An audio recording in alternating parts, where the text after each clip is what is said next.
Do you remember what it felt like to do something well and have no one document it? No photo, no post, no comment section saying, "So proud of you." Just the quiet knowledge that you did it, and life moved on.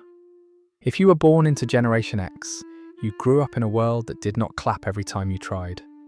There were no participation trophies waiting at the end of ordinary effort, no curated childhood archives, no digital applause echoing in your pocket.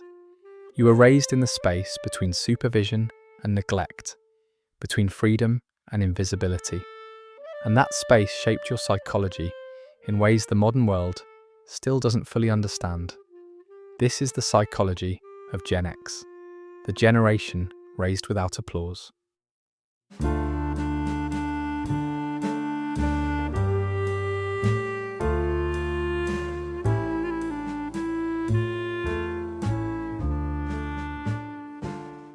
You were the kids who came home to empty houses, latchkey afternoons, a key around your neck, a snack you made yourself, the television humming in the background like a quiet roommate, no one asking how your day was in real time, no GPS tracking your bike ride, no group chat lighting up your absence. If something happened at school, you handled it. If you were bored, you solved it. If you were hurt, you absorbed it. Psychologists would call this early independence, but it wasn't framed that way at the time. It was just normal. And independence, when it arrives too early, doesn't feel empowering. It feels quiet. You learned to rely on yourself, not because it was inspirational, but because it was efficient. Your parents were working, divorce rates were rising, economic shifts were happening. The world was changing from an industrial stability into corporate restructuring. And you felt it indirectly, not as headlines, but as absence, as distraction, as adults who were tired. So you became self-sufficient before you became self-expressive. There is a specific psychological profile that forms when a child realizes no one is coming to rescue every discomfort. You stop performing distress. You stop expecting constant reassurance. You begin scanning for solutions instead of sympathy. That becomes your default operating system. And here's the paradox. The world now praises resilience, grit, emotional regulation, all traits that Gen X developed organically. But when you were forming them, no one called them strengths. They were just survival. You grew up analog, before social media validation, before personal branding, before identity was something curated for an audience. Your mistakes evaporated with time instead of living online. Your awkward phases were undocumented. Your heartbreaks were private. Your boredom was uninterrupted. Boredom was not a crisis, it was terrain. You didn't have an algorithm anticipating your preferences. You had long afternoons and whatever you could invent. You wandered, you experimented, you disappeared into music, into books, into neighborhoods, without constant surveillance. And something subtle formed in that space, an internal world. The default mode network of the brain, the system that activates during mind-wandering and self-reflection, had room to stretch.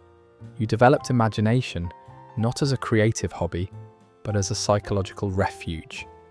And because no one was applauding constantly, you learned to self-evaluate, to decide internally whether something mattered.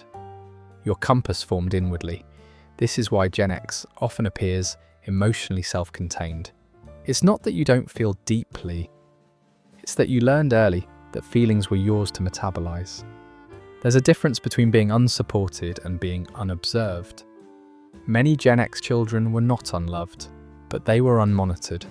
And unmonitored children develop acute situational awareness. You read rooms quickly, you sense tone shifts, you identify risk before it escalates. Hyper-independence becomes intuition. You also developed a particular relationship with authority. Institutions did not feel sacred.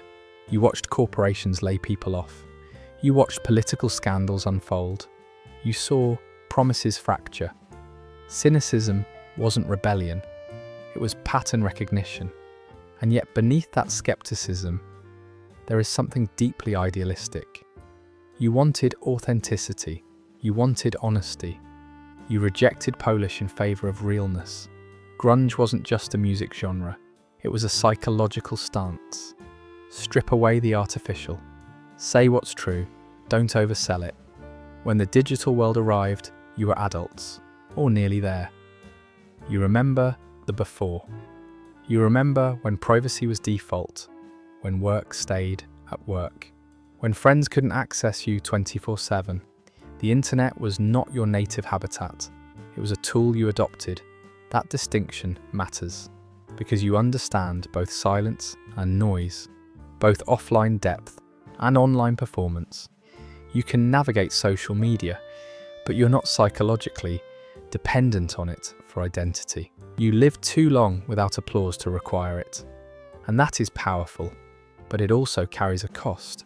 When you grow up without constant affirmation, you don't always learn how to ask for it. You don't instinctively broadcast your wins. You don't document your effort. You assume competence should speak for itself. In today's visibility economy, that can make you feel overlooked. The modern workplace rewards self-promotion, personal branding, narrative control. But Gen X was trained to keep your head down and handle your business. You became the steady operators, the middle managers, the quiet leaders holding systems together while louder generations argue online. Psychologists describe this as internal locus of control, the belief that outcomes depend on your actions rather than external validation. Gen X scores high on this trait. You trust yourself before you trust the crowd. But internal control can turn into emotional isolation. If you believe everything is yours to manage, you may hesitate to lean, to confess overwhelm, to request help.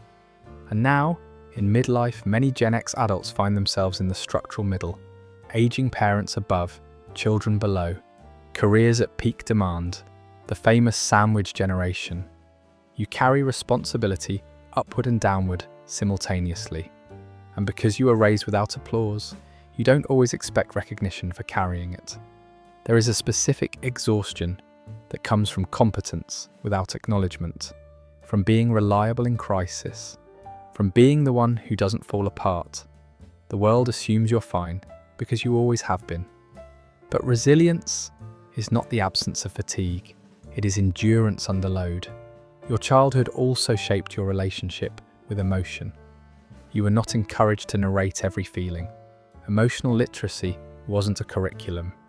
So many Gen X adults learn to process internally first, externally later, if at all. This can look like detachment, but often it's delayed integration. You feel deeply, you just don't perform it immediately. In relationships, this creates complexity. You value loyalty over spectacle, privacy over broadcasting, depth over frequency. You may not text all day, but you show up when it matters. Your love language is often reliability. The culture sometimes labels Gen X as apathetic, forgotten, the middle child generation between boomers and millennials. But psychologically, you are the stabilizers of transition. You bridged analog and digital, hierarchy and informality, scarcity and abundance. You adapted without demanding center stage. There's also humor, that dry, observational, slightly dark humor that Gen X perfected. Humor becomes coping, a way to metabolize absurdity without dramatizing it. You don't panic publicly, you smirk privately. Raised without applause means you developed intrinsic motivation. You don't chase every trend. You don't pivot identity weekly. You are less impressed by spectacle because you were formed before spectacle was constant. But it also means you sometimes underestimate your own impact. Because no one was clapping loudly, you learned not to expect ovations. You measure success in stability, in mortgages paid, in children raised, in crises survived. And yet the modern world is loud. It rewards visibility. It equates noise with influence. So you may find yourself wondering why quieter competence feels invisible. Here is the deeper psychological truth. Applause trains external validation. Its absence trains internal strength. You learn to validate yourself, to finish tasks without witnesses, to endure without audience. That creates adults who can function when systems wobble, and systems are wobbling now. As social media accelerates comparison, as digital life erodes privacy, as younger generations navigate anxiety amplified by constant exposure, Gen X carries a memory of slower pacing, of uncurated life, of childhoods that ended each day without documentation. You remember what it feels like to not be watched. That memory is not nostalgia.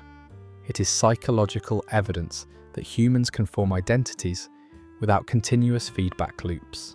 So if you are Gen X and you sometimes feel unseen in generational conversations, understand this. Invisibility shaped your architecture. You were not built for applause. You were built for durability. You can sit in silence without reaching for a screen. You can solve problems without announcing them. You can endure discomfort without narrating it. Those are not small traits. In a hyper-visible culture, they are rare. The psychology of Gen X is not loud. It is steady, not performative, but pragmatic. Not fragile, but not invulnerable either. You were raised without applause, but you were not raised without meaning. And maybe now, in a world obsessed with visibility, your quiet strengths are exactly what recalibration looks like. If this reflection resonated, if you recognize yourself in this psychological portrait of Generation X, you're not alone, even if you were trained to operate that way. There is depth in your independence. There is story in your silence. There is value in the way you learn to stand without spectators. I'd like to hear from you. What's one memory from your Gen X childhood that still defines how you move through the world today? Share it. Let's document, maybe for the first time, the generation that never needed applause to become who they are.